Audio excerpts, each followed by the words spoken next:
আল্লাহ বলেন আল আখিল্লাউ ইয়াউমাইযিম বা'দুহুম লিবা'দিন আদুউন ইল্লাল মুত্তাকিন।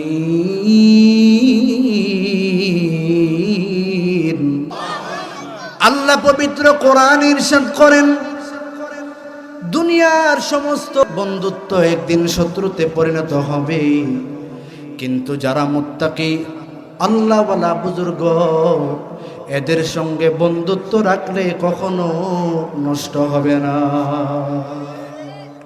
এই জন্য বারবার উলামায়ে কেরামের সান্নিধ্য অর্জন করা চাই, উলামায়ে কেরামের পরামর্শ নেওয়া। উলামায়ে কেরামের পরামর্শ নিলে উলামায়ে কেরাম কি ভালো পরামর্শ দিবে না খারাপ পরামর্শ দিবে? আজিজুল হাসান মাজজুব রহমতুল্লাহ আলাইহি তিনি জীবনে এমন কোনো গুনাহ নাই যে করে নাই। মেয়েদের সাথে ঘুরত, রাত্রে নাইট ক্লাবে ফুর্তি করত, মদ খাইতো, খারাপ কাজ করত। আজিজুল হাসান মাজজুব এমন কোনো নাফরমানি নাই যে করে নাই। কিন্তু আল্লাহ ওয়ালার সোহবতের কারণে আজিজুল হাসান মাজজুবের কপাল খুলে গেল। হাকিমুল উম্মত শাহ আশরাফ আলী থানভী রহমতুল্লাহ আলাইহির নজর আজিজুল হাসান মাজজুবের উপর পড়ে গেল, কপাল খুলে গেল। আজিজুল হাসান মাজজুব বিরাট বড় উলি কামিল হয়ে গেছে। কেমন উলি কামিল? আজিজুল হাসান মাজজুব রাস্তা দিয়ে কোথাও যাচ্ছেন, আর পাশে দিয়ে একজন প্রেমিক প্রেমিকাও যাচ্ছে। আজিজুল হাসান মাজজুবের পথ আলাদা, প্রেমিক প্রেমিকার পথ আলাদা। প্রতিমধ্যে হাঁটি হাঁটি পা পা করে আল্লাহর ওলি আজিজুল হাসান থাও যাচ্ছেন। আজিজুল হাসান মাজজুবের পায়ের একটু কাদা ছিটা প্রেমিকার গায়ের উপর পড়ল। প্রেমিকের মাথা গরম, আমার প্রেমিকার উপর কাদার ছিটা পড়ল। এবার ওই প্রেমিক বেয়াদব আল্লাহর ওলি আজিজুল হাসান মাজজুবের গায়ের মধ্যে আঘাত করে বসলো। বলেন নাউজুবিল্লাহ। আল্লাহ ওয়ালাদের সঙ্গে বেয়াদবি করে মাস্তানি সব জায়গায় দেখায়। ছোটবেলা শুনছেন না, মোল্লায় ফু দিলে উড়ে যাবি, কথা বলে না। এর মানে কি? এমনি ফু দিলে উড়বো, এটার অর্থ এটা। মোল্লার মায়ের শেষ রাত্রে কত ঘটনা আমার কাছে আছে। আমি তো অনেক বড় বড় আকাবিরদের সাথে চলার সুযোগ রাখি, আলহামদুলিল্লাহ। কঠিন বেয়াদব মাস্তান, একবারে বাক শক্তি শেষ এক রাতের মধ্যে, পরের দিন আর কথাই বলতে পারে না। পরিষ্কার হাদিস, আল্লাহর নবী বলেন, ইন্না মিন ইবাদিল্লাহি মান লাউ আকসামা আলাল্লাহি লা আবাররাহ। নিশ্চয়ই আল্লাহর বান্দাদের মধ্যে এমন কিছু মানুষ আছে যারা আল্লাহর নামে কোনো শপথ করলে আল্লাহ তার শপথ পূরণ করতে বাধ্য। এরে মুসলমান, যার তার সঙ্গে বেয়াদবি করবা না। এই জমানার সরল মনের মানুষ উলামায়ে কেরাম শ্রদ্ধা করবেন, সম্মান করবেন, দোয়া নেওয়ার চেষ্টা করবেন। বাড়ি নাই, ঘর নাই, কিছু নাই, কিন্তু রাতের বেলা তাহাজ্জুদের নামাজের সময় যদি হাত তোলে তোমার 14 গোষ্ঠী বরবাদ হয়ে যাবে। আজিজুল হাসানের গায়ের উপর প্রেমিক যখন হাত তুলল, আল্লাহর ওলি সরল মানুষ প্রতিশোধ নেন নাই, তিনি চলে গেলেন। কিছু দূর যাওয়ার পর প্রেমিক পা ভেঙ্গে পড়ে গেল। বলেন সুবহানাল্লাহ। অনেক লোক এই দৃশ্যগুলো ফলো করলেন, কি ব্যাপার, এখানে তো কোনো কাদা নাই, পানি নাই, কিছু নাই, কিভাবে তুমি পড়লা? পরে পাটা ভেঙ্গে গেল। বলে বুঝো নাই, আল্লাহর ওলির সঙ্গে বেয়াদবি করেছ, আল্লাহ কুদরতি ভাবে তোমার পা সাইজ করে দিয়েছে। এই জন্য মুসলমান খুব সতর্ক। আল্লাহওয়ালাদের সাথে সোহবত গ্রহণ করা চাই, সান্নিধ্য অর্জন করা চাই। তো আল্লাহওয়ালাদের সোহবত অর্জন করলে যিনি কপাল খুলে দিবেন, আগামীর পথ চলা সুন্দর করে দিবেন, তিনি কে? জবান নারায় বলে। আসসালামু আলাইকুম ওয়া রাহমাতুল্লাহি ওয়া বারাকাতুহু। ইন্নাল হামদালিল্লাহ নাহমাদুহু ওয়া নাস্তাঈনুহু ওয়া নাস্তাগফিরুহু ওয়া নু'মিনু বিহি ওয়া নাতাওয়াক্কালু আলাইহি ওয়া নাউযু বিল্লাহি মিন শুরুরি আনফুসিনা ওয়া মিন সাইয়্যাতি আ'মালিনা। من يهده الله فلا مضل له ومن يضلل فلا هادي له ونشهد أن لا إله إلا الله وحده لا شريك له ونشهد أن سيدنا وسندنا وحبيب ربنا وطبيبنا وطبيب قلوبنا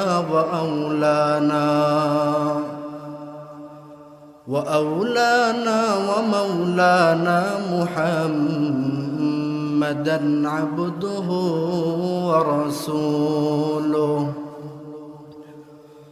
صلى الله تعالى عليه وعلى آله وأصحابه وبارك وسلم تسليما كثيرا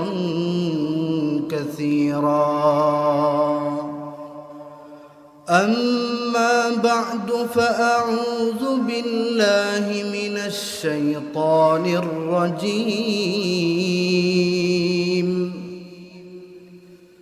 بسم الله الرحمن الرحيم.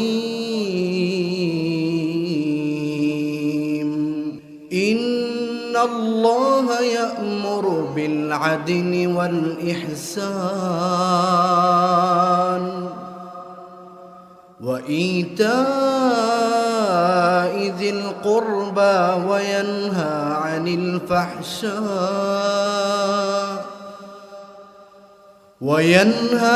الفحشاء والمنكر والبغي يعظكم لعلكم تذكرون.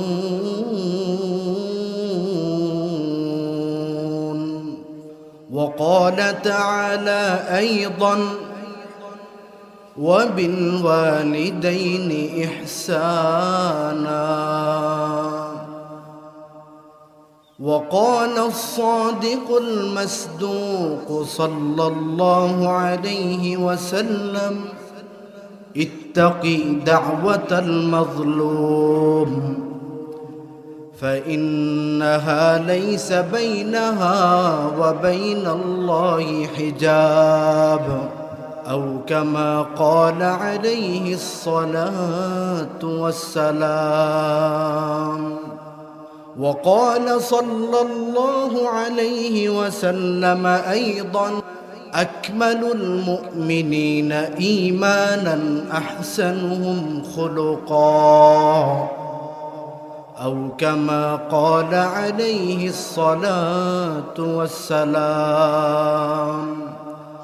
صدق الله العلي العظيم وصدق رسوله النبي الأمي الكريم، ونحن على ذلك لمن الشاهدين والشاكرين والذاكرين، والحمد لله رب العالمين. يا صاحب الجمال ويا سيد البشر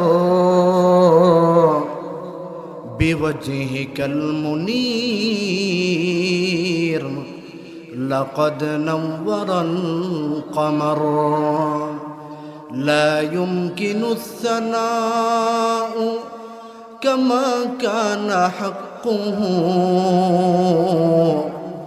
بعد از خدا بزرگ توئی قصہ مختصر بلغ العلا بکماله كشف الدجى بجماله حسنت جميع خصاله صلوا عليه وآله موت جس دن آ گئی دنیا کی دولت کیا ہوئی روح تن سے اڑ گئی مردہ کی حالت کیا ہوئی ذکر کرسین موسیٰ نبی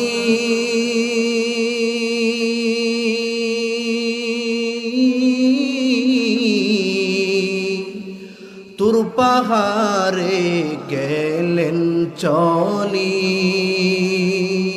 আল্লাহর নূরে পাহাড় জ্বলে আল্লাহর নূরে পাহাড় জ্বলে নবী মুসা জ্বলে না हमेशा जिक्र करो मुमिन गाफिल थे कोना हमेशा जिक्र करो मुमिन गाफिल थे कोना इब्राहिम नबी जिक्र करसे নমরুদের আগুনে পড়ি আগুন হলো ফুল বাগিচা নবীর পশম পড়ে না হামেশা জিকির কর মুমিন গাফিল থেকো না हमेशा जिक्र करो मुमिन गाफिल थे कोना सुबहानक ला इल्म लना इल्ला मा अल्लमतना इन्नक अंतल अलीमुल हकीम رب اشرح لي صدري ويسر لي أمري واحلل عقدة من لساني يفقه قولي हर लहज़ाए मोमिन के नई शान नई आन हर लहज़ाए मोमिन के नई शान नई आन गुफ्तार में किरदार में अल्लाह की बुरहान गुफ्तार में किरदार में अल्लाह की बुरहान गफ्फारी क़ह्हारी क़ुद्दूसी जबरूत गफ्फारी क़ह्हारी क़ुद्दूसी जबरूत ये चार अनासर हो तो बनता है मुसलमान ये चार अनासर हो तो बनता है मुसलमान ये राज किसी को नहीं मालूम है कि मुमीन ये राज किसी को नहीं मालूम है कि मुमीन क़ारी नज़र आता है हकीकत में है क़ुरआन क़ारी नज़र आता है हकीकत में है क़ुरआन हमसाया जिब्रील अमी बंदाए खाकी हमसाया जिब्रील अमी बंदाए खाकी ये इसका नशीमन न बुखारा न बदख्शा ये इसका नशीमन न बुखारा न बदख्शा দুদিন ব্যাপী মাহফিলের আজ সমাপনী দিনের সম্মানিত সভাপতি ওয়াজিবুল ইহতিরাম মুআজ্জাজ হযরতে উলামায়ে কেরাম, বিভিন্ন মহল্লা থেকে আগত আল্লাহ রাব্বুল আলামিনের আশিকিন, জাকিরিন, শাকিরিন, মুহিব্বিন, মুরব্বিয়ানে ইজাম, পর্দার আড়ালে অবস্থানগত শ্রদ্ধেয় সম্মানিতা মা ও বোনেরা, আল্লাহ রাব্বুল আলামিনের দরবারে অসংখ্য অগণিত শুকর ও সুজুদ। যে মহান স্রষ্টাময় আল্লাহ রাব্বুল আলামিন এমন ফিতনা ফাসাদের সময়, যেই সময়ে বান্দাবান্দি তার ঈমান অনেক আমালের উপর ইস্তেকামত অবিচল থাকা, হাতে জ্বলন্ত কয়লা রাখার চেয়েও কঠিন হয়ে গেছে। এই কঠিন আহওয়ালের মধ্যে আল্লাহ তাআলা আমাদেরকে পছন্দ করে, ভালোবেসে, মায়া করে 10 মায়ের 10 সন্তানকে একত্রে মিলেমিশে বসার যে তৌফিক দান করেছেন, মুসলমান হিসাবে ইমানের আওয়াজকে উত্তোলন করে একবার কালিমাতুশ শুকর পাঠ করি আলহামদুলিল্লাহ। সম্মানিত সুধী, আল্লাহ তাআলা যার অন্তরকে ইসলামের জন্য উন্মুক্ত করেন, যার দিলকে, সিনাকে ইসলামের জন্য খুলে দেন, সে সব সময় আল্লাহ রাব্বুল আলামিনের স্পেশাল একটা আলোর মধ্যে থাকে। বলেন সুবহানাল্লাহ। أفمن شرح الله صدره للإسلام فهو على نور من ربه فويل للقاسية قلوبهم من ذكر الله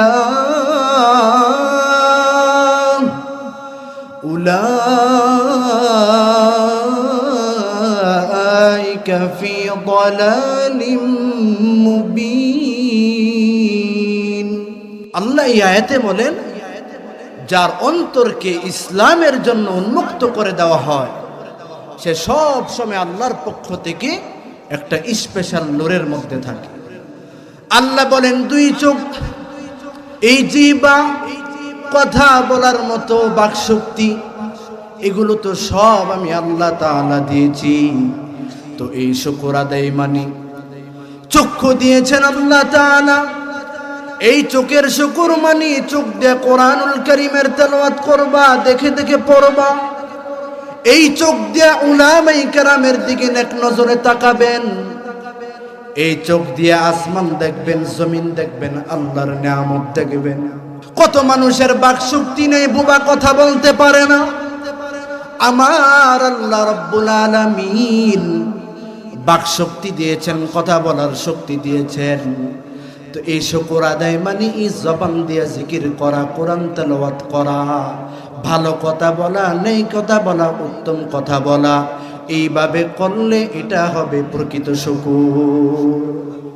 পক্ষান্তরে কেউ যদি এই চোখ দিয়ে পরনারীর দিকে তাকায়, এই চোখ দিয়ে মোবাইলের মধ্যে খারাপ ছবি দেখে, এই জবান দিয়ে গীবত শাকায়াত করে, গালমন্দ করে, তাহলে এটা জবানের শুকর না, চোখের শুকর না। আল্লাহর জিকির করবেন আর ইস্তেগফারের আমল করবেন। কিসের আমল ভাই? ইস্তেগফার, আস্তাগফিরুল্লাহ, আস্তাগফিরুল্লাহ। ইমাম আহমদ বিন হাম্বল রাহিমাহুল্লাহর সঙ্গে একজন রুটিওয়ালার সাক্ষাৎ হলো। ওই রুটিওয়ালা এমন আল্লাহওয়ালা বুজুর্গ, ওই রুটিওয়ালা এমন বড় নেককার, তিনি রুটি খামিরা বানাইতো, মুখ নাড়ায় নাড়ায় কি যেন পড়ে, আগুন দেয়, করে বিক্রয় করে, আর কি যেন পড়ে। আল্লাহর ওলি বলেন, ও রুটিওয়ালা ভাই, তুমি জবান নাড়ায় নাড়ায় কি পড়ো? বলে, ইস্তেগফার পড়ি। কি পড়ি ভাই? ইস্তেগফার। সবাই পড়েন আস্তাগফিরুল্লাহ, আস্তাগফিরুল্লাহ। হাসান আল বসরি রাহিমাহুল্লাহর কাছে একজন গিয়ে বলে, হুজুর, আমার সন্তান কথা শুনে না, বেয়াদবি করে নষ্ট হয়ে গেছে। হাসান আল বসরি রাহিমাহুল্লাহ বলেন, বেশি বেশি ইস্তেগফার করো। আমি চাষাবাদের কাজ করি, ফসল হয় না, ফল ফলাদি হয় না। হাসান আল বসরি বলেন, বেশি বেশি ইস্তেগফার করো। অনেক ঋণগ্রস্ত, টাকা নাই, পয়সা নাই। হাসান আল বসরি বলেন, বেশি বেশি ইস্তেগফার করো। ইমাম আহমদ বিন হাম্বল রাহমাতুল্লাহ আলাইহি তিনি বলেন, ও রুটিওয়ালা ভাই, তুমি জবান নারায় নারায় কি পড়ো? রুটিওয়ালা বলে, হুজুর আমি সব সময় ইস্তিগফারের আমল করি। আহমদ বিন হাম্বল বলেন, এত কেন পড়ো? রুটিওয়ালা বলে, হুজুর এই আস্তাগফিরুল্লাহর কারণে আমি আল্লাহর কাছে এই পর্যন্ত যতগুলো আবদার করেছি, যতগুলো দরখাস্ত করেছি, আল্লাহ আমার প্রতিটা দরখাস্ত পূরণ করেছে।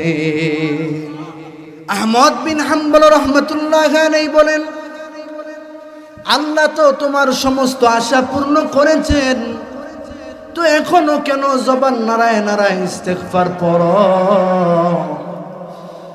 ওই রুটিওয়ালা বলে, হুজুর আমার একটা মনের আশা এখনো পূর্ণ হয় না, আমার এই আশা পূর্ণ হয় নাই, এই জন্য আমি ইস্তিগফার বন্ধ করি না। বলে, কি তোমার সেই আশা আমি কি জানতে পারি? রুটিওয়ালা বলে, হুজুর আমার মনে অনেক তামান্না, অনেক আকাঙ্ক্ষা, জগতের ইমাম আহমদ বিন হাম্বলের সাথে সাক্ষাৎ করব, কিন্তু আমি এত গরিব, এটা দিয়ে আমি আমার পরিবার চালাই, যাওয়ার সময় পাই না।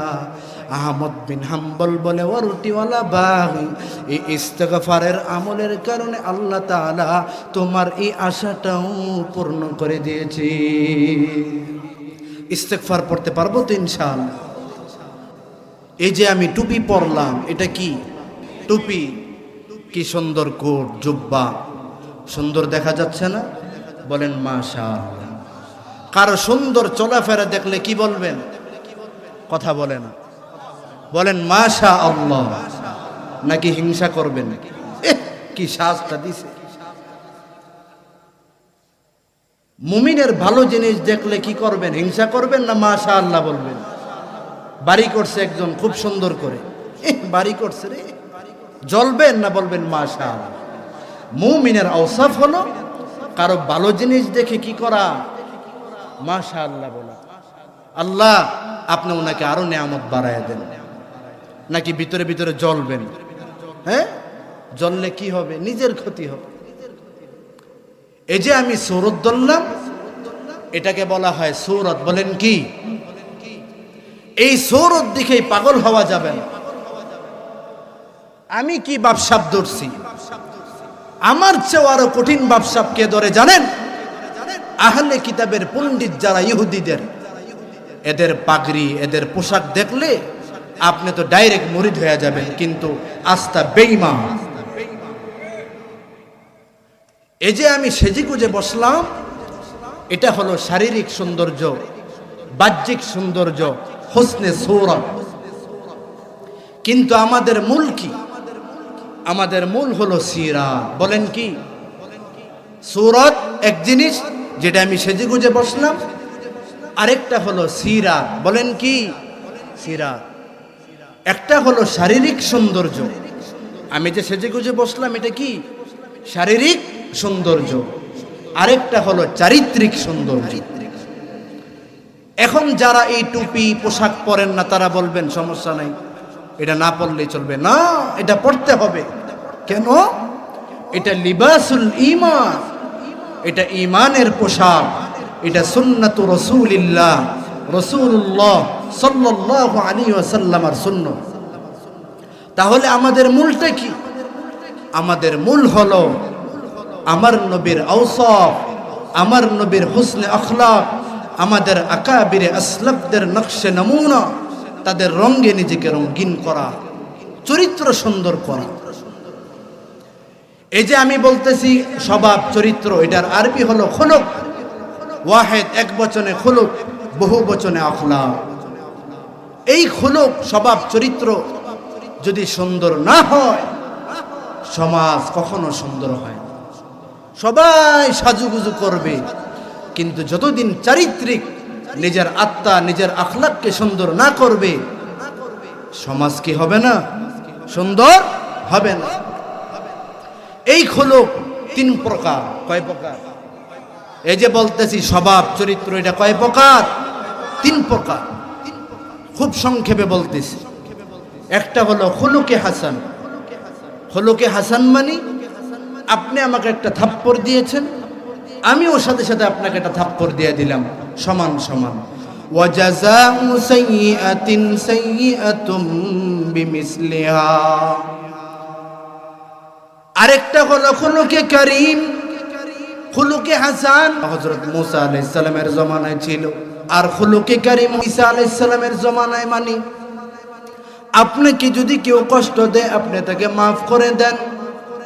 আরেকটা হলো খুলুকে আজিম।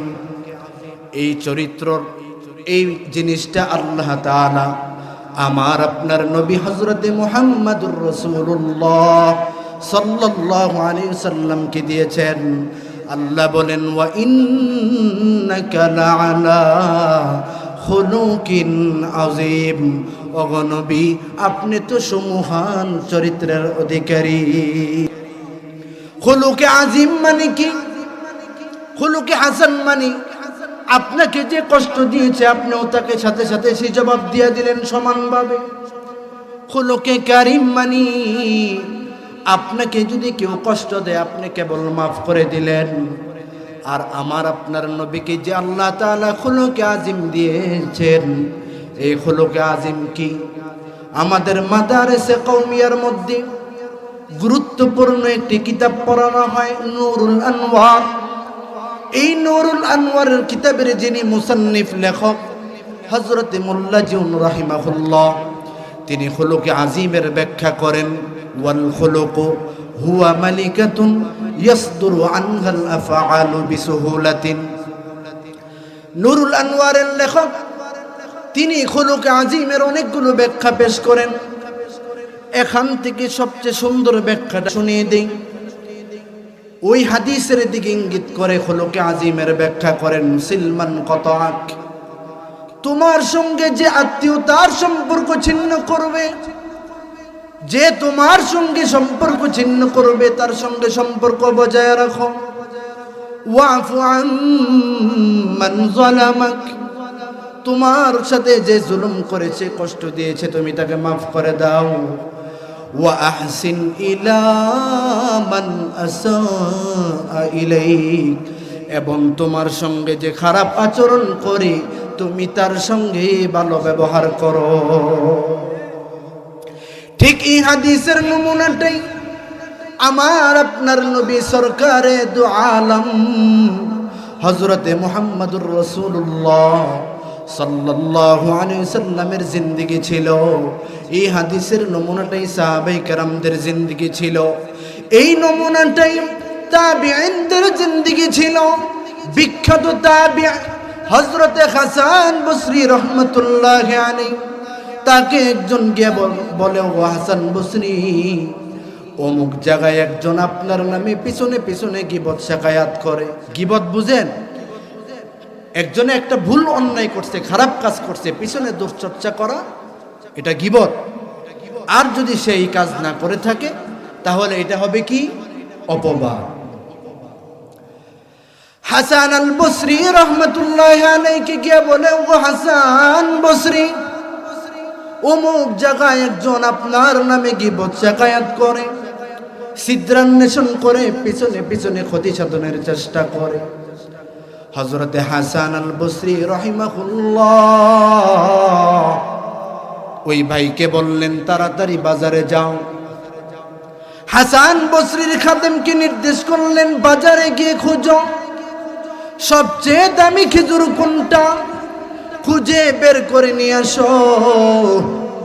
হাসান আল বসরির নির্দেশে বাজার থেকে সবচেয়ে দামি খেজুর ক্রয় করে নিয়ে আসার পর হাসান আল বসরি বলে, সুন্দর করে সাজায়া যে ব্যক্তি আমার নামে গীবত শাকায়াত করে তার বাড়িতেই হাদিয়া পৌঁছে দাও।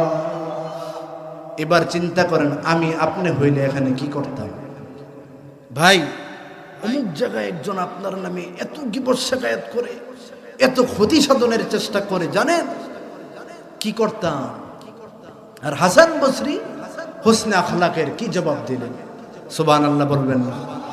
हमने आँखों से देखा नहीं है मगर उनकी तस्वीर सीने में मौजूद है, जिसने ला कर कलामे इलाही दिया, ओ मोहम्मद मदीने में मौजूद है।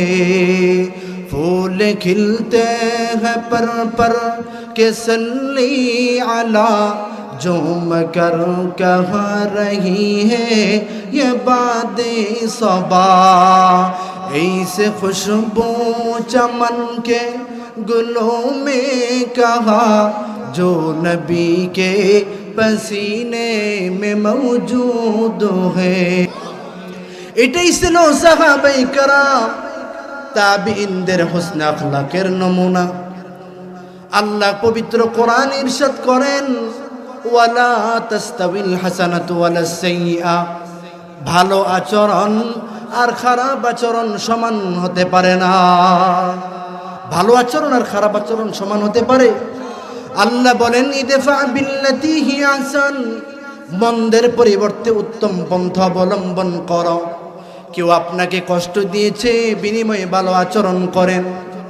আল্লাহ বলেন, ওয়াইদা খাতাবাহুমুল জাহিলুনা ক্বালু সালামা, ওই সমস্ত মূর্খ জাহেল বদমাশ যখন কটু কথা বলবে, তখন তুমি মূর্খ জাহেলের প্রতি উত্তরে বলবে ক্বালু সালামা।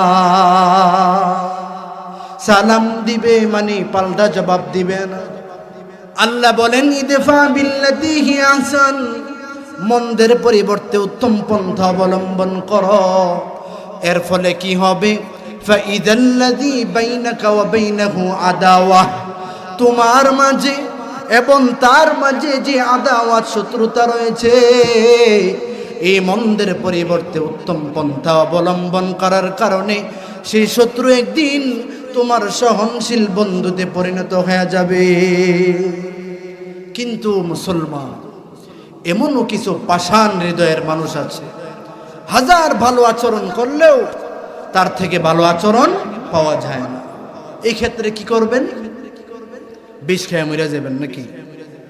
নাউজুবিল্লাহ কয় না, বিষ খেয়ে মরে গেছে। এত খাতির লাগায়, ভালোবাসা লাগায়, মোহাব্বত করে না, রুম লাগাইয়া ফ্যানের সাথে লাগাই মরে গেছে। কেন? জ্বালা, পেরেশানি। যারা আত্মহত্যা করো, এই দুনিয়ার পেরেশানি থেকে বাঁচার জন্য আত্মহত্যা করছে। এই দুনিয়াটা মনে অনেক ছোট না? কথা বলে না। এই দুনিয়াটা কি অনেক ছোট? ওয়া আরদুল্লাহি ওয়াসিআ, আল্লাহর জমিন প্রশস্ত। এত বড় জমিন থেকে আত্মহত্যা করে, পরিবারে অশান্তি, দাওয়াতে তাবলীগে চলে যান, আহলুল্লাহর সোহবতে চলে যান। আল্লাহর জমিন তো অনেক বড়। এই ছোট্ট একটা ঘরে থাকার জন্য কিলাকিলি, মারামারি, খুনাখুনি, এরপর আত্মহত্যা। বাস্তব না বাস্তব? বাংলাদেশে হচ্ছে কি হচ্ছে না? অল্প কিছুদিনের শান্তির জন্য আত্মহত্যা করছে। কোথায় পলাইছে? কবরে। এখন যাইবা কই? শাসনের বাগে ঝগড়া হইছে, ফোন কুল গিয়া তুমি চায়ের দোকানে গিয়া বসতে পারো, ফোন কুল না বসলে নবীগঞ্জ গিয়া বসো। কিন্তু আত্মহত্যা করে গুনাহের কাজ করার পরে এমন জায়গায় গেছো, এখন পলাইবা কোথায়? চিন্তা করো। এত বড় জমিন থুয়ে আত্মহত্যা করে। আত্মহত্যা করা যাবে না। মুহাব্বত সব সময় কার সাথে রাখবে? সর্ব ঊর্ধ্বে মুহাব্বত আল্লাহর সঙ্গে থাকবে। বন্ধু বান্ধব একজনের পিছে এত পরিমাণ টাকা পয়সা ঢালছে, 10 বছর পরে শেষ, শত্রু হয়ে গেছে। এই জন্য বন্ধু নির্বাচন করার আগে চিন্তা ভাবনা করা, উলামায়ে কেরামের পরামর্শ নেওয়া। আল্লাহ বলেন, আল আখিল্লাউ ইয়াউমাইযিম বা'দুহুম লিবা'দিন আদুউন ইল্লাল মুত্তাকিন।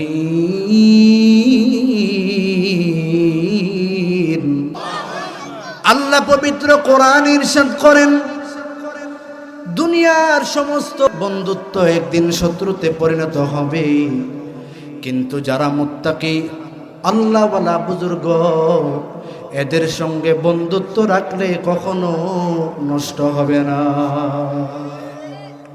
এই জন্য বারবার উলামায়ে কেরামের সান্নিধ্য অর্জন করা চাই, উলামায়ে কেরামের পরামর্শ নেওয়া। উলামায়ে কেরামের পরামর্শ নিলে উলামায়ে কেরাম কি ভালো পরামর্শ দিবে না খারাপ পরামর্শ দিবে? আজিজুল হাসান মাজজুব রহমাতুল্লাহ আলাইহি, তিনি জীবনে এমন কোনো গুনাহ নাই যে করে নাই। মেয়েদের সাথে ঘুরত, রাত্রে নাইট ক্লাবে ফুর্তি করত, মদ খাইতো, খারাপ কাজ করত।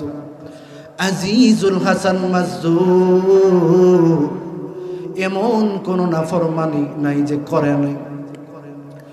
কিন্তু আল্লাহ ওয়ালার সোহবতের কারণে আজিজুল হাসান মাজজুবের কপাল খুলে গেল। হাকিমুল উম্মত শাহ আশরাফ আলী থানভী রহমাতুল্লাহ আলাইহির নজর আজিজুল হাসান মাজজুবের উপর পড়ে গেল, কপাল খুলে গেল। আজিজুল হাসান মাজজুব বিরাট বড় উলি কামিল হয়ে গেছে। কেমন উলি কামিল?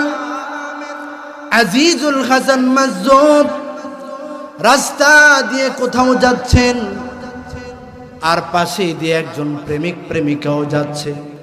আজিজুল হাসান মাজজুবের পথ আলাদা, প্রেমিক প্রেমিকার পথ আলাদা। প্রতিমধ্যে হাঁটি হাঁটি পা পা করে আল্লাহর ওলি আজিজুল হাসান থাও যাচ্ছেন। আজিজুল হাসান মাজজুবের পায়ের একটু কাদা ছিটা প্রেমিকার গায়ের উপর পড়ল। প্রেমিকের মাথা গরম, আমার প্রেমিকার উপর কাদার ছিটা পড়ল। এবার ওই প্রেমিক বেয়াদব আল্লাহর ওলি আজিজুল হাসান মাজজুবের গায়ের মধ্যে আঘাত করে বসলো। বলেন নাউজুবিল্লাহ। আল্লাহ ওয়ালাদের সঙ্গে বেয়াদবি করে মাস্তানি সব জায়গায় দেখায়। ছোটবেলা শুনছেন না, মোল্লায় ফু দিলে উড়ে যাবি, কথা বলে না। এর মানে কি? এমনি ফু দিলে উড়বো, এটার অর্থ এটা। মোল্লার মায়ের শেষ রাত্রে কত ঘটনা আমার কাছে আছে। আমি তো অনেক বড় বড় আকাবিরদের সাথে চলার সুযোগ রাখি, আলহামদুলিল্লাহ। কঠিন বেয়াদব মাস্তান, একবারে বাক শক্তি শেষ এক রাতের মধ্যে, পরের দিন আর কথাই বলতে পারে না। পরিষ্কার হাদিস, আল্লাহর নবী বলেন, ইন্না মিন ইবাদিল্লাহি মান লাউ আকসামা আলাল্লাহি লা আবাররাহ। নিশ্চয়ই আল্লাহর বান্দাদের মধ্যে এমন কিছু মানুষ আছে যারা আল্লাহর নামে কোনো শপথ করলে আল্লাহ তার শপথ পূরণ করতে বাধ্য। এরে মুসলমান, যার তার সঙ্গে বেয়াদবি করবা না। এই জমানার সরল মনের মানুষ উলামায়ে কেরাম শ্রদ্ধা করবেন, সম্মান করবেন, দোয়া নেওয়ার চেষ্টা করবেন। বাড়ি নাই, ঘর নাই, কিছু নাই, কিন্তু রাতের বেলা তাহাজ্জুদের নামাজের সময় যদি হাত তোলে তোমার 14 গোষ্ঠী বরবাদ হয়ে যাবে। আজিজুল হাসানের গায়ের উপর প্রেমিক যখন হাত তুলল, আল্লাহর ওলি সরল মানুষ প্রতিশোধ নেন নাই, তিনি চলে গেলেন। কিছু দূর যাওয়ার পর প্রেমিক পা ভেঙ্গে পড়ে গেল। বলেন সুবহানাল্লাহ। অনেক লোক এই দৃশ্যগুলো ফলো করলেন, কি ব্যাপার, এখানে তো কোনো কাদা নাই, পানি নাই, কিছু নাই, কিভাবে তুমি পড়লা? পরে পাটা ভেঙ্গে গেল। বলে বুঝো নাই, আল্লাহর ওলির সঙ্গে বেয়াদবি করেছ, আল্লাহ কুদরতি ভাবে তোমার পা সাইজ করে দিয়েছে। এই জন্য মুসলমান খুব সতর্ক।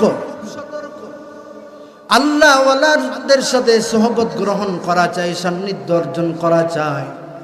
তো আল্লাহ ওয়ালাদের সোহবত অর্জন করলে যিনি কপাল খুলে দিবেন, আগামীর পথ চলা সুন্দর করে দিবেন, তিনি কে? জবান নাড়ায় বলে।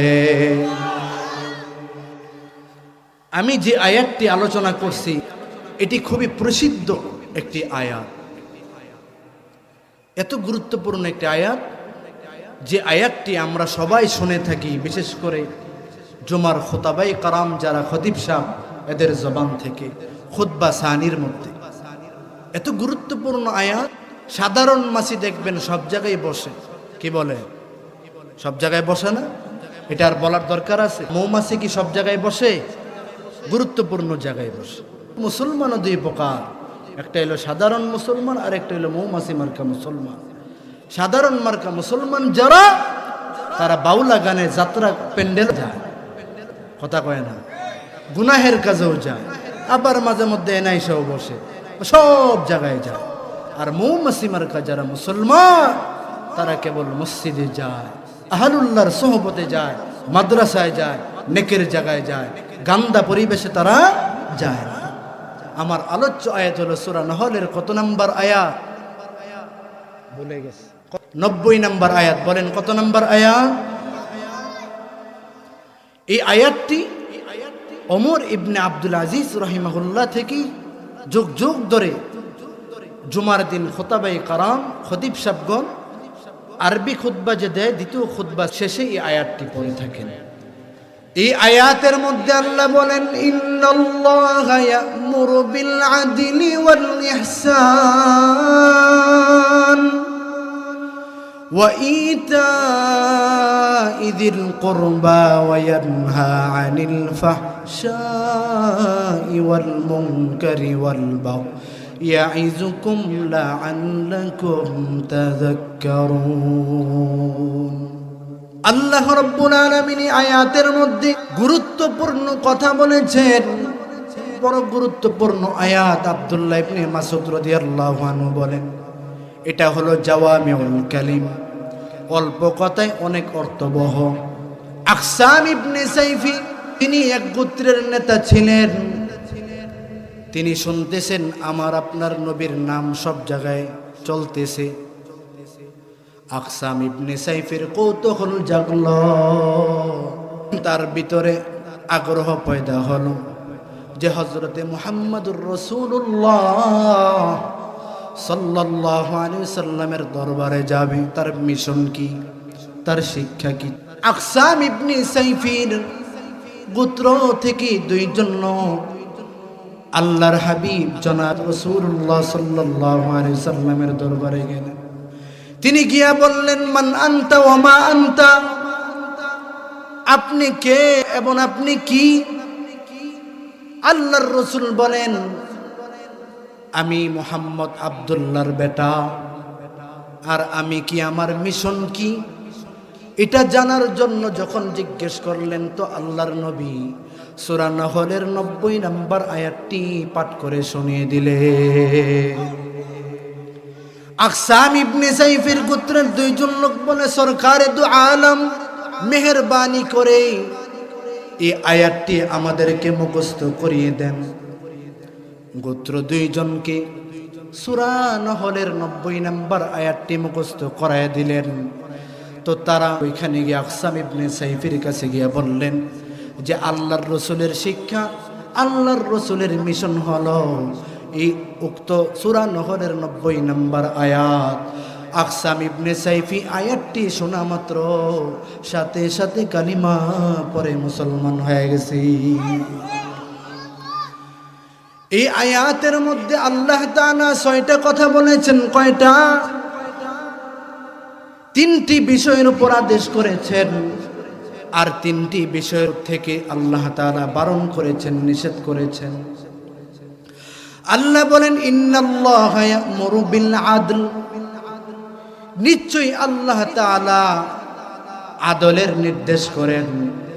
আদল অর্থ হলো ইনসাফ, নিসফুন থেকে ইনসাফ। আল্লাহ বলেন, আমি আদলের নির্দেশ দিই, আদেশ করি, ইনসাফের আদেশ করি, ন্যায় পরায়ণতার আদেশ করি, ন্যায় বিচারের আদেশ করি।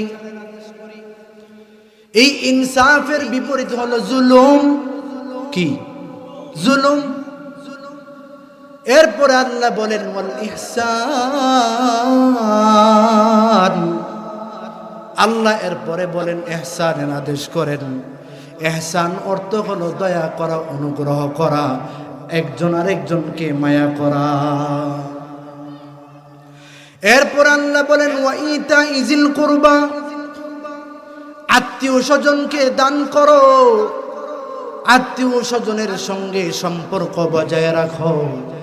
এই নির্দেশগুলো যিনি দিয়েছেন তিনি কে? এরপর আল্লাহ বলেন ওয়ায়ানহা আনিল ফাহশাই ওয়াল মুনকারি ওয়াল বাগয়। এরপরে আল্লাহ ফাহশা, যাবতীয় অশ্লীলতা থেকে আল্লাহ তাআলা নিষেধ করেন। এরপর আল্লাহ বলেন ওয়াল মুনকার, শরীয়ত সম্মত যত খারাপ মন্দ কাজ আছে এই কাজগুলো থেকেও আল্লাহ বারণ করেন।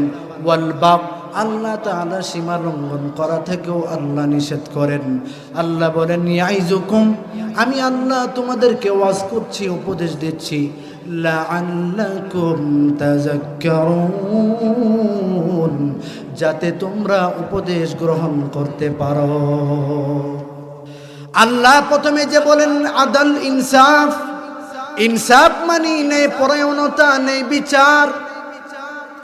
এর বিপরীত হলো জুলুম।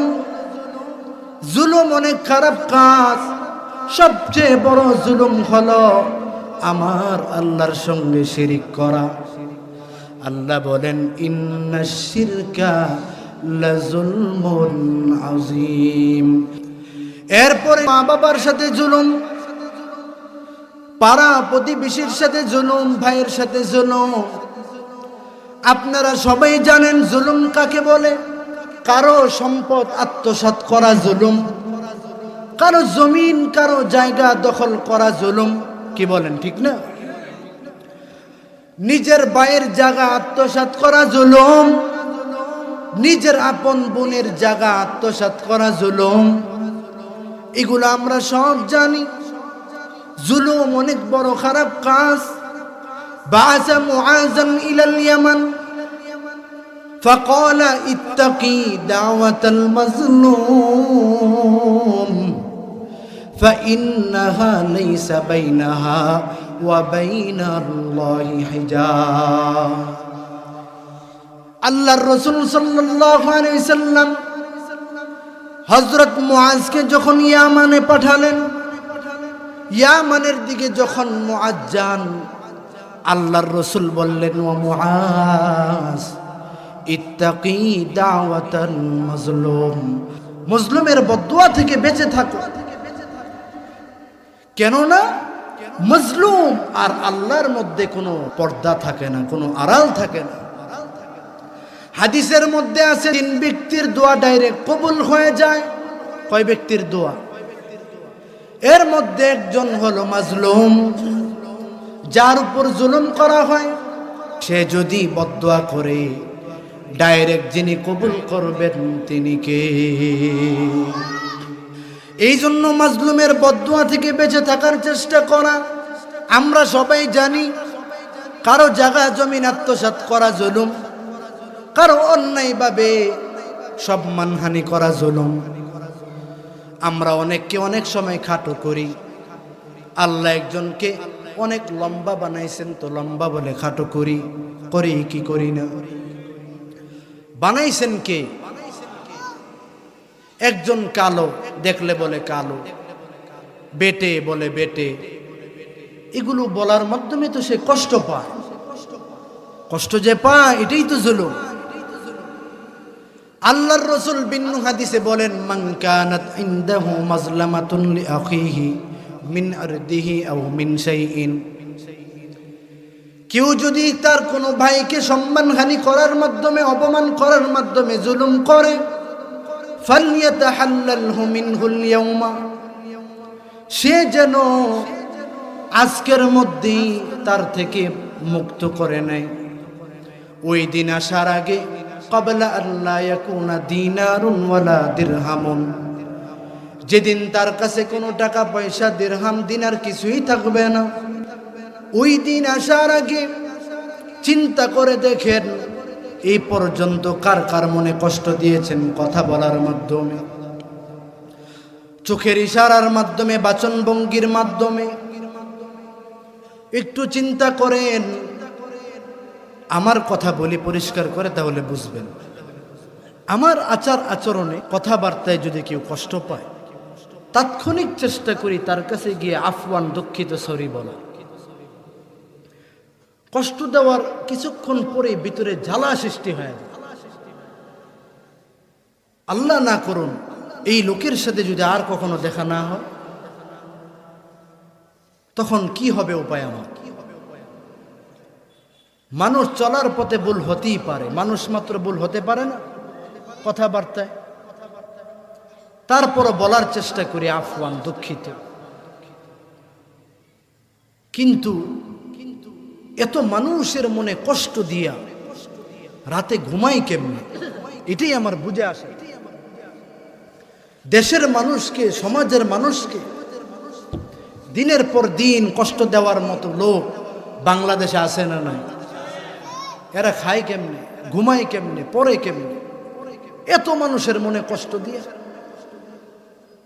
হাঁটার মাধ্যমেও যদি কষ্ট হয়, চলার মাধ্যমেও যদি কষ্ট হয়, আমাদের আকাবিরে আসলাফগণ নিজেকে কত সতর্ক করে চলেছেন। হারদুই হযরত আবরারুল হক রহমতুল্লাহ আলাইহি, আমাদের আকাবিররা তো মানুষ তো দূরের কথা, আল্লাহর সামান্য মাখলুক পিপিলিকার সঙ্গেও বেয়াদবি করে নাই। হারদুই রহিমাহুল্লাহ আবরারুল হক সাহেব রহমতুল্লাহ আলাইহি বাংলাদেশে একবার সফরে আসার পর নরসিংদী কোথাও প্রোগ্রাম আসার পথে হুজুরের গাড়িতে জরুরত ধরে ইস্তেঞ্জার হাজত। চালককে বললেন গাড়িটা একটু রাখো, আমি একটু জরুরত সারি। তিনি গাড়ি থেকে নেমে, আমার কথা কি বুঝতে পারতেছেন? কষ্ট হচ্ছে না তো? তিনি একবার এখানে ইস্তেঞ্জা করার জন্য বসলো, আবার এখান থেকে উঠে আবার এখানে, এখান থেকে উঠে আবার 3 জায়গায় স্থান পরিত্যাগ করে এক জায়গায় সুন্দর করে বসে জরুরত শেষ করলেন। সফর সঙ্গী যারা ছিলেন সবাই এই দৃশ্যগুলো খেয়াল করে হযরতকে বললেন, হযরত এটা কি হলো? আপনি বারবার জায়গা ত্যাগ করলেন, স্থানান্তর করলেন জায়গা, ব্যাপারটা কি? হারদুই রহিমাহুল্লাহ বলেন, আমি প্রথমে যেখানে বসলাম ওইখানে দেখলাম আল্লাহর কিছু মাখলুক, পোকা, পিপিলিকা, এদের বাসা। আবার ওইখানে গিয়েও দেখলাম কি হাল। এই জন্য পরিষ্কার একটা জায়গায় গিয়ে আমি জরুরত শেষ করলাম। আমাদের বুজুর্গরা কত খেয়াল করে চলতেন, আর আমরা মানুষের মনে কত কষ্ট দিই কথা বলার মাধ্যমে, উপহাস করার মাধ্যমে। মাইক একটা পাইছি, বাস বলা শুরু করে দিলাম। এটা তো হুসনে আখলাক না, কাউকে ইঙ্গিত করে কাউকে কষ্ট দেওয়া, কাউকে আঘাত করা, মুসলমানকে কষ্ট দেওয়া হারাম, কবিরা গুনাহ। আমার আচার আচরণে মানুষ তো দূরের কথা, একটা প্রাণীও যেন কষ্ট না পায়। বুখারীতে আজকে দেখলাম আল্লাহর এক নবী, তিনি একটি গাছের নিচে বিশ্রাম করলেন। এই বিশ্রাম অবস্থায় আল্লাহর নবীকে একটা পিঁপড়া কামড় দিছে। কে কামড় দিছে? ওই নবী রাগান্বিত হয়ে ওই পিঁপড়ার পুরা বাসাটাই আগুনে জ্বালায় দিল। আল্লাহ তাআলা সাথে সাথে ওহী নাজিল করলেন, ফাআওহাল্লাহু ইলাইহি ফাহাল্লা নামলাতান ওয়াহিদাতান। তার কাছে খবর আসলো তোমাকে কামড় দিল একটা পিঁপড়া, একটাই মারতা, সব জ্বালাইলা। এই জন্য জি কষ্ট দিবে তাকে মারে। তবে হ্যাঁ, কিছু আবার প্রাণী আছে এগুলো দেখলেই সাথে সাথে মারা, এগুলো তো ভয়ঙ্কর, এগুলো আপনারা সব জানেন। মুহতারাম হাজিরিন, তো ন্যায় বিচার আল্লাহ তাআলা সূরা নাহলের 90 নম্বর আয়াতের মধ্যে বলেন, সর্বক্ষেত্রে ন্যায় বিচার করা, সন্তানের ক্ষেত্রেও ন্যায় বিচার, সমাজের ক্ষেত্রে ন্যায় বিচার, সব জায়গায় ন্যায় বিচার করতে হবে। পারবো তো ইনশাআল্লাহ? এরপর আল্লাহ বলেন, ওয়াল ইহসান, ইহসান করো, দয়া করো, অনুগ্রহ করো। ইহসানের আরেক অর্থ আল্লাহর রাসূল বলেন, জিবরিল আলাইহিস সালাম বললেন, ওয়ামাল ইহসান, ইহসান মানে কি? আল্লাহর রাসূল বলেন, আনতা আবুদাল্লাহ কাআন্নাকা তারাহ, যে তুমি আল্লাহর ইবাদত এমন ভাবে করো কেমন জানি তুমি আল্লাহকে দেখতে পাও। আর আল্লাহকে যদি দেখতে না পাও, ফাইল্লাম তাকুন তারা ফাইন্নাহু ইয়ারাক, আল্লাহকে দেখতে না পেলেও এরকম ভাবে ইবাদত করবা যেন আল্লাহ তাআলা তোমাকে দেখতেছেন। এটা হলো ইহসানের গুণ। এই ইহসানের গুণ নিয়ে আমল করব। মুহতারাম হাজিরিন, ইহসানের গুণ আল্লাহর ইবাদত এমন ভাবে করা যে আল্লাহ তাআলা আমাকে দেখতেছেন। আর আল্লাহকে যদি দেখতে না পাই, এতটুকু মনে করা যে আল্লাহ তাআলা আমাকে কি দেখতেছেন। ইহসান করা, পাড়া প্রতিবেশীর উপর ইহসান করা, ভাইয়ের প্রতি ইহসান করা।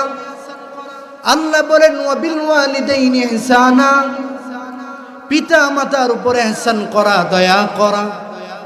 আল্লাহ বলেন, ইম্মা ইয়াবলুগান্না ইনদাকাল কিবারা আহাদুহুমা, তোমার বাবা মার মধ্যে কেউ একজন যদি বার্ধক্যে উপনীত হয়, আও কিলাহুমা, কিংবা উভয়জন, ফালা তাকুল লাহুমা উফিন, তুমি তাদের সঙ্গে উফ শব্দটা বলবা না। আপনি যখন ছোট ছিলেন কত কিছু করছেন, মা কখনো বিরক্ত হয়েছে? কিন্তু বাবা মা যখন বৃদ্ধ হয় তখন আপনারা কেন বৃদ্ধাশ্রমে পাঠানোর ফিকির করেন? এমন দিন আপনার আমার একদিন আসবে কি আসবে না? এই জন্য বাবা মার সঙ্গে সদাচরণ করার নির্দেশ কে দিয়েছেন? আল্লাহর রাসূল বলেন, রিদর রব্বি ফি রিদল ওয়ালিদি, আমার রবের সন্তুষ্ট পিতা মাতার সন্তুষ্টির মধ্যে, ওয়াসাখাতুর রব্বি ফি সাখাতিল ওয়ালিদি, আর আমার আল্লাহর ক্রোধ রাগ বাবা মার অসন্তুষ্টির মধ্যে। বাবা মা যদি তোমার উপর রাজি আর খুশি থাকে, যিনি সব সময় খুশি থাকবেন তিনি কে? বাপ মা যদি দোয়া করে কবুল হয়ে যাবে, বাপ মা যদি বদদুয়া করে এটাও কবুল হয়ে যাবে। আসাহুল কুতুবি বাদা কিতাবিল্লাহ, সহিহুল বুখারীর যিনি মুসান্নিফ লেখক হযরত বুখারী রাহমাতুল্লাহি আলাইহি, ছোট বয়সে তার দৃষ্টিশক্তি চলে গেল। আব্বা জান ওসিয়ত করে গেছেন, আমার সন্তানকে একজন আলেম বানাবা। কিন্তু কি উপায়, সন্তানের দৃষ্টিশক্তি চলে গেছে, মা পেরেশানি, এত কান্না এত দোয়া। মা কান্না করতে করতে একদিন রাত্রে ঘুমায় গেলেন। স্বপ্নের মধ্যে হযরত ইব্রাহিম খলিলুল্লাহ স্বপ্নের মধ্যে এসে বলেন, ওগো বুখারীর মা, বিকাসরতি দুআইকি, তোমারই অধিক দোয়ার কারণে আল্লাহ তাআলা তোমার সন্তানের দৃষ্টিশক্তি ফিরিয়ে দিয়েছে। এই জন্য দোস্ত বুজুর্গ, শাসনের বা কবরস্থানের উদ্যোগে মাহফিল। এই কবরস্থানে কার জানি বাবা মা পড়ে আছে, এখানে এমন সন্তান আছে বাসায় যাওয়ার পর মা দরজা খুলবে, খুলে সন্তানের কপালের মধ্যে একটা চুম্বন করবে।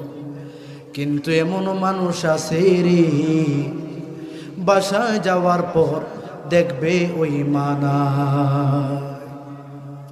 এই জন্য মা বাবা যারা চলে গেছে কবরবাসী মুর্দা হয়ে, এদের জন্য দোয়া করবেন।